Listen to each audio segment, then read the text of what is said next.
नमस्कार दोस्तों, मैं शिव शंकर आप लोगों का स्वागत करता हूं अपने YouTube चैनल पर। दोस्तों, आज बात करेंगे बिहार राजनीति के बारे में। दोस्तों, क्या बिहार की राजनीति में एक बड़ी युगांत हो रहा है।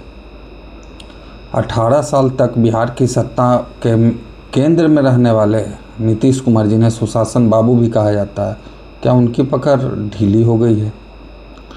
आज के वीडियो में हम इन्हीं कुछ मुख्य बातों पर चर्चा करेंगे। देखिए दोस्तों, 2020 विधानसभा में ये तो सच है कि जेडीयू की सीटें कम आई थी, और अब जो है वो बिहार में बीजेपी बनाम आरजेडी चल रहा है। जेडीयू जो है वो थर्ड लाइन की पार्टी हो गई है, तीसरा फ्रंट हो गया। बीजेपी आरजेडी का जो है वो अब आमना सामना होता है। दूसरा, उनकी छवि जो है पलटू राम वाली बन गई थी। भाई, सरकार किसी की भी हो, मुख्यमंत्री वही रहते थे, तो वो पलटू राम की छवि है थी उनकी। और युवा बोर्ड जो है वो स्टेबिलिटी चाहते हैं, तो इसलिए भी उन्होंने ये फैसला किया होगा, या कोई ऐसा कारण है जो हम लोगों को पता नहीं है, बस हवा में तीर चलाए जा रहे हैं हम लोग। तो आइए बात करते हैं हम लोग इस बारे में। दोस्तों देखिए, बिहार जो नीतीश कुमार को मिला था, जब बिहार के वो मुख्यमंत्री बने थे 2015 में, तो बिहार बहुत बदतर स्थिति में उनको मिला था। ना लाइन बिजली की स्थिति सही थी, ना सड़कों की स्थिति सही थी। क्राइम रेट तो पूछना ही क्या, उसमें कोई कमी नहीं थी क्राइम रेट में।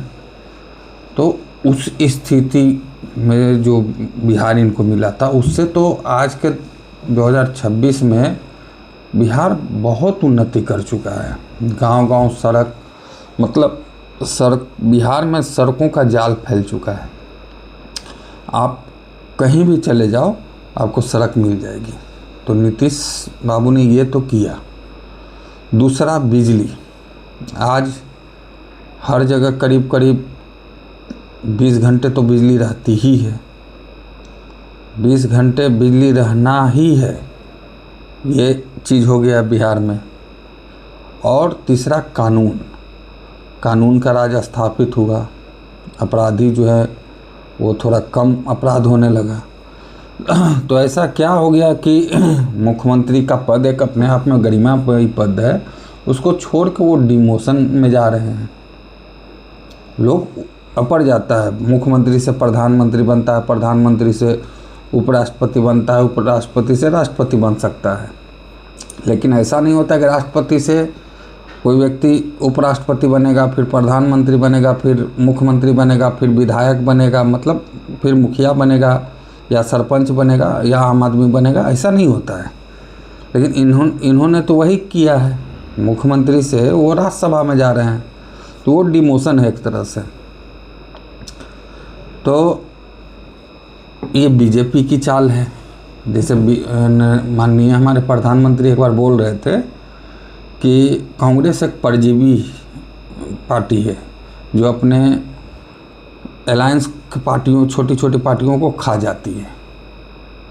तो क्या बीजेपी उसी राह पर चल रही है? इसलिए कि देख लीजिए, बीजेपी ने जहाँ जहाँ भी अलायंस किया है, शिवसेना से अलायंस था, उससे जब बिखराव हुआ तो शिवसेना 2 फार्म में टूट गई। एक उद्धव गुट, एक शिंदे गुट। दूसरा, एनसीपी, शरद पवार की पार्टी जो थी, वो भी 2 भागों में बट गई। एक शरद पवार, एक अजीत पवार। वो तो स्वर्गीय हो गए, प्लेन के रेस में उनकी मौत हो गई। तो ये ऐसी स्थिति, अब यही स्थिति बिहार में आ चुकी है। बिहार में देखिए, अब नीतीश कुमार मुख्यमंत्री थे, उन्होंने आज इस्तीफा दे दिया बिहार से, और बीजेपी जो है, अब बीजेपी का चेहरा कोई मुख्यमंत्री बनेगा, भाई वो दावेदार हो गए। तो ऐसा क्या हुआ कि नीतीश कुमार इतने दबाव में आके उन्होंने इस्तीफा दिया मुख्यमंत्री से, किसी को बचाने के लिए किया या कुछ किया। तो मुझे ऐसा लगता है दोस्तों कि नीतीश कुमार ने ये फैसला किसी के दबाव में तो वो आने वाले नहीं हैं। अब असलियत तो भाई उनके मन में है कि क्या असलियत है, हो सके किसी तरह का उनको डरा के या किसी तरह का मतलब उनको भय दिखा के उनसे करवाया जा रहा है। कुछ लोग तो यहाँ तक बोल रहे हैं कि नीट छात्रा में जो उनके बेटे निशांत का नाम आया है उस चलते भी हो रहा है। तो ये सब अफवाहें हो सकती हैं। इसका हम पुष्टि इसका नहीं करते हैं कि निशांत जो हैं उनका नाम नीट छात्रा में कहीं से आया है। एक आईपीएस रिटायर्ड आईपीएस ऑफिसर है, उन्होंने उनका नाम लिया है। ऐसे कोई साक्ष्य तो मिले नहीं थे कि भाई उनका नाम है। लेकिन सोचने वाली बात यही है दोस्तों कि क्या बीजेपी ऐसी पार्टी बन गई है जो अपने अलायंसों को ही खा जा रही है? तो ये सोचने वाली बात है।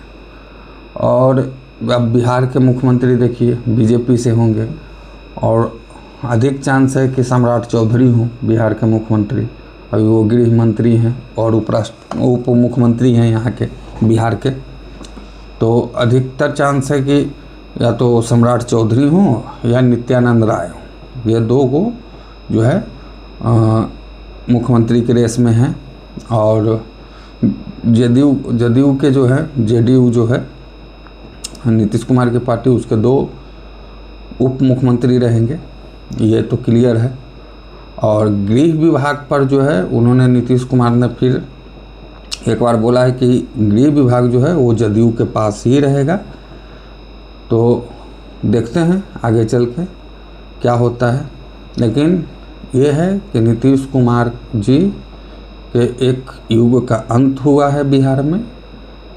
नीतीश कुमार के रहते बिहार ने तरक्की किया, पर उनसे शायद एक गलती हो गई जो शराबबंदी थी। और आज शराबबंदी के मामला में बिहार जो है वो फेल है। और फेल इसलिए है कि शराब हर जगह मिल रही है, कहीं कोई कमी नहीं है शराब की।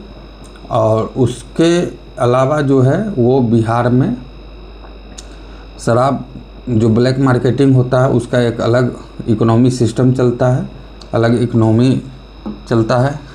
इसलिए तो भाई बड़े बाबू थाना के जो बड़ा बाबू हैं वो भी पकड़ा रहे हैं पी के होटल में जब छापामारी हो रही है बिहार में। तो यही चीज़ें हैं। और दारू बिहार में आ रही है, लगातार आ रही है। अब आने वाले मुख्यमंत्री जी से देखते हैं कि वो क्या कर सकते हैं। बिहार में दारू चालू होती है या बंद होती है। नीतीश कुमार से यही गलती हो गई, उन्होंने बिहार में दारू बंद किया। और बिहार का खजाना भी इस समय खाली हो गया है। हर सारी परियोजनाओं को रोक दिया गया है। सिर्फ जो मासिक भत्ता मिलता है लोगों को, सैलरी, उसके लिए पेमेंट आवंटन किया जा रहा है लोगों को। ट्रेजरी उसके लिए पैसा दे रही है सब लोगों को। और बाकी कोई भी परियोजना जो है उसको रोक दिया जा रहा है। 50 लाख के नीचे वाली जो परियोजना है उनको भी रोक दिया गया है। तो ये सब चीज़ें हैं बिहार में अभी चल रही है। नीतीश बाबू हमारे आज इस्तीफ़ा दे चुके हैं, वो मुख्यमंत्री नहीं हैं। और उन्होंने अमित शाह के साथ राज्यसभा में जाके अपना नामांकन भरा है। अब आगे देखते हैं बिहार में क्या होता है। लेकिन ये तो कह सकते हैं कि एक बिहार का विकास पुरुष जो था वो आज बिहार को छोड़ के जा रहा है। और उसने बिहार को बहुत कुछ दिया, ईमानदार छवि के नेता रहे।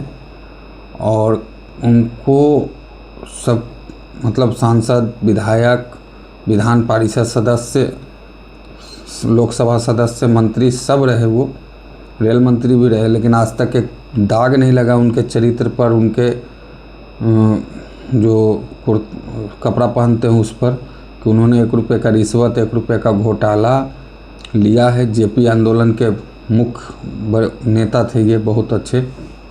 और लालू प्रसाद इनके दोस्त हुआ करते थे जेपी आंदोलन के समय। लालू प्रसाद यादव, नीतीश कुमार और मुलायम सिंह यादव, ये तीनों जेपी आंदोलन की ही देन थे। तो ये दोनों जो हैं अच्छे दोस्त भी रहे हैं।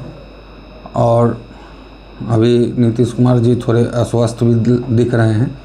भगवान उनको लंबी आयु प्रदान करे, वो स्वस्थ हो और आगे राज्यसभा में जाकर वो देखते हैं क्या होता है। और जो मुख्यमंत्री होगा बिहार का, उसको वो समर्थन दे रहे हैं। उन्होंने बोला है कि जो भी बिहार का मुख्यमंत्री होगा उसको मैं समर्थन दे रहा हूँ अपना। अब ये देखना है दोस्तों कि नित्यानंद राय या सम्राट चौधरी या बीजेपी किसी और को विकल्प के रूप में लाती है। इसलिए कि बीजेपी का कोई भरोसा नहीं है कि वो किसको मुख्यमंत्री बना दे। जिसको हम लोग सोच नहीं सकते हैं उसको मुख्यमंत्री बना दें। एक और नाम आ रहा है, एक नाम नहीं आ रहा है, अभी कयास लगाए जा रहे हैं कि कोई महिला मुख्यमंत्री हो सकती है। अब ये देखने वाली बात है कि कौन महिला मुख्यमंत्री होती है। क्या कि दिल्ली में भी नाम चल रहा था बहुतों का, लेकिन मुख्यमंत्री रेखा गुप्ता जी बन गए। तो ऐसे ही कहीं बिहार में न हो, इसका कोई मतलब 100% गारंटी के साथ नहीं कह सकता है कि यही मुख्यमंत्री बनेंगे। तो आगे देखते हैं कि क्या होता है, फिर जैसा होगा आपको अपडेट दिया जाएगा। हमारे बिहार के एक विकास पुरुष आज